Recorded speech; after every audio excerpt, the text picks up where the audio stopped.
there were observations of things called quasars, which were very mysterious objects. They seemed to produce a lot of energy, and they were very small, and they seemed to be the result of what's called gravitational collapse.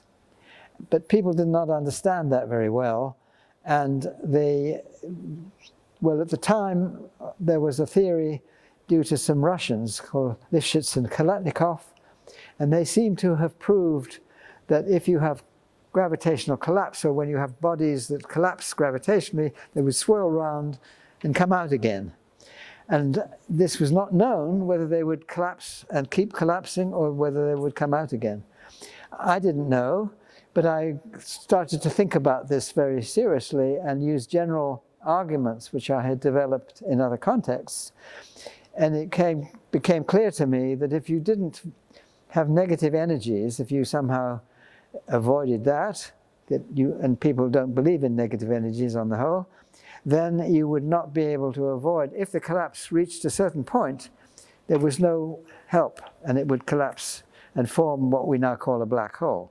So, and you would get what you call singularities, where if the equations of Einstein continue and the densities still remain positive, then you have to have these singular states where the curvatures, densities become infinite, and physics gives up.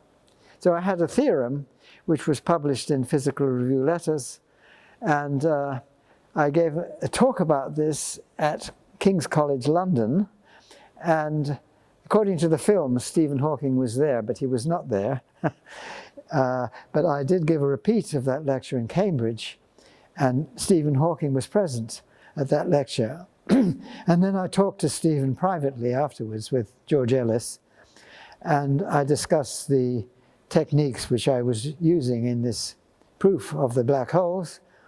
And Stephen Hawking then generalized these arguments to apply to the Big Bang and cosmology as a whole. So he developed the arguments in clever ways, and then we got together and used the arguments to have a theorem which we published together after several papers of his own in the Royal Society.